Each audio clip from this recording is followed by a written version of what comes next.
So I just saw Across the Spider-Verse, and I gotta say, after seeing this movie, it's for sure like the year of Spider-Man. Like we had the Spider-Man 2 gameplay release a couple weeks ago. Now we're getting this bomb of a movie.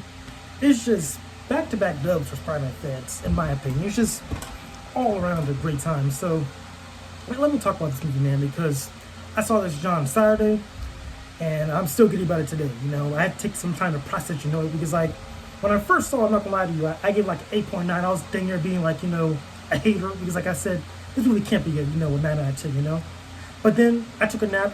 I mean, not a nap, but like I went to bed, slept over, or I was like, you know what? No, this movie is a solid 9 out of 10. Damn near, I could give it like a 9.5 out of 10. Like this movie is really good. But enough of the blabber and all. Let me talk about this movie. So the plot, without, yeah, if I reveal the plot for real, that's like spoilers. So I'm gonna like give you like the overview of the movie. So we have Miles, but there's a whole Spider-Verse people. You get the Spider-Verse people because of Gwen Stacy or Spider-Woman, and something's gonna happen, and Miles wants to stop that thing from happening. But Miguel O'Hara, Spider 2099, he's like, hey man, I can't let you let that happen. It has to happen because you're Spider-Man. You can't let you gotta let some things happen in life. And I was like, nah man, I can't let that happen. So that's the plot of the movie. And overall, it's like, besides that, that's like the major plot, the whole plot. And then like with that, we have, them going to different dimensions, what have you, with different Spider people. Just feel like a lot of Spider-Mans. It's just a lot of fun. Like that's the plot. I think it's put that pretty well, but like enough of that. Let's talk about the things I like. That's not involved spoilers. The first thing, animation. I think comparing this movie to the second movie, like the animation is just out of the park. Like if you didn't like the first movie, which I heard some people didn't like the first movie because of the animation, you're really not gonna like the second movie, because like the second movie like really goes balls to walls when it comes to animation. They improved it. They went ham. Like if you didn't like the first movie, we're not gonna like the second movie because the animation is like all around better. It's like if you read a comic book, that's what you watch. You're like watching like a animated comic book. It's like very dynamic. You have like little bubbles too, which is super cool, super great. Like if you go to different, and also what I like too is like it's across the Spider-Verse. So like we're going to different Spider-Verses with different Spider-Man, the Spider people I should say, and like whenever you go to different dimension, they change the like art style a little bit, for that dimension. I really enjoy that. I won't spoil the dimensions we go to, but just know that like when you go to a different dimension, it is a different art style. I can talk about one thing, like Gwen Stacy's dimension, for example.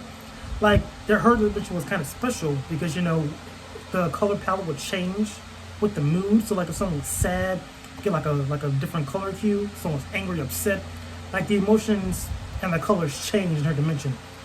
So I thought that was like a really cool touch. That was dope. Then also like, was I think the action too, like it kind of was like you get the action for sure, but like it was very story driven, like the first quarter of the movie, first quarter half I should say. Like it was very character driven, very story driven.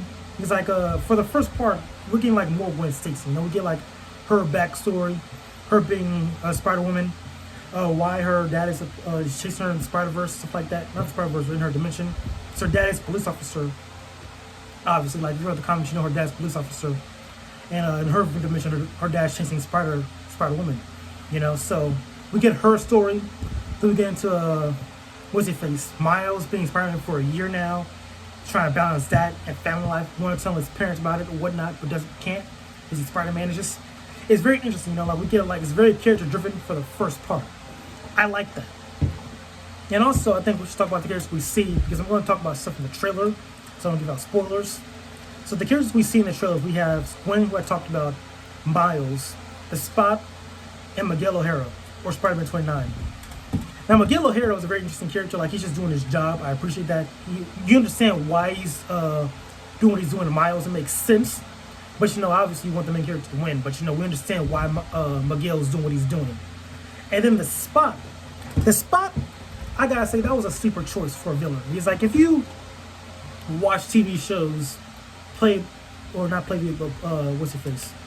Or read comics, the Spot is like a very low tier villain. Like, he's kind of trash, he's a gag villain, So like what they did was they kind of amplified that. Like he was a very funny villain, and like he like evolved over time. Like this man was like a goofy, like practically a throwaway villain, but they made him like into a whole menace. Like he evolved into his villain role over time, and like I really appreciate that because like you see in the trailers this man struggling to get an ATM, but at the end of the movie this man becomes like a whole menace to society. Like I really like that. Like the villains learn how to like use his powers too. Like the way they use his powers too is also really dope. Like I feel like this being an animated movie, they could really like push the boundaries, like how he can use his powers and like the fight scenes too.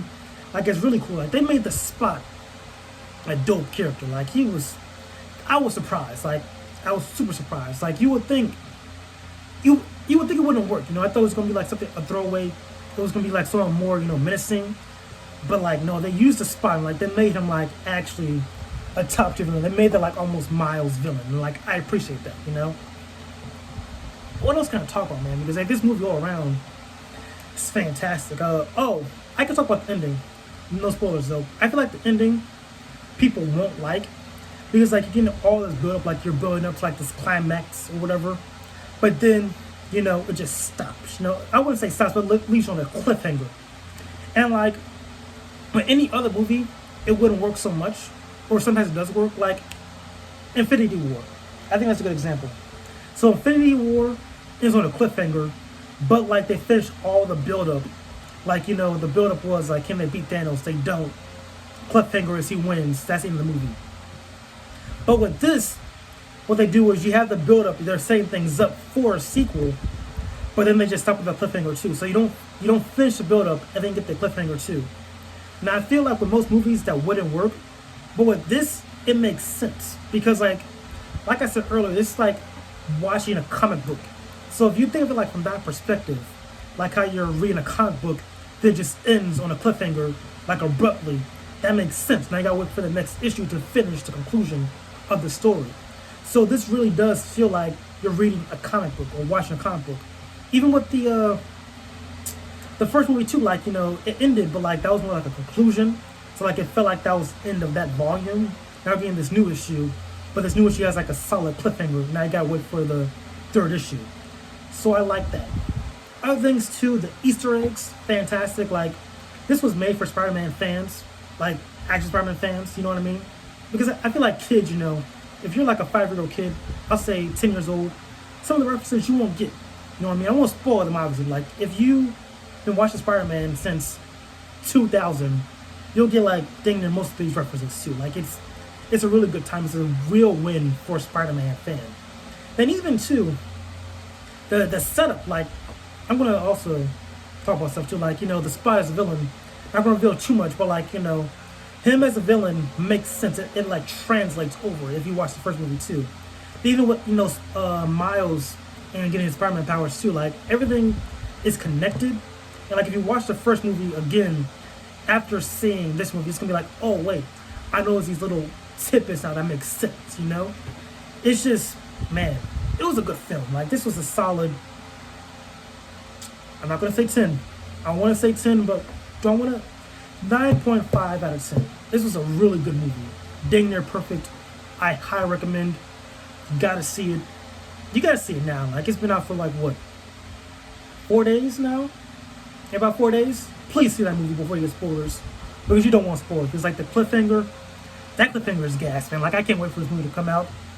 We have 9 months, which isn't too bad. Like that's almost a year, but not really. I say almost a year is like when it hits double digits. Like if it was 10 months, that's basically a year. But like if it's 9 months, you're teetering, you're teetering. But yeah, like it's coming out like around March, kind of. So that's gonna be dope. I'm gonna wear a Spider-Man get up, to be honest, for that event. All around, I love the film. It was a good time. I recommend seeing it. And yeah, that's about it. I'll catch you guys later.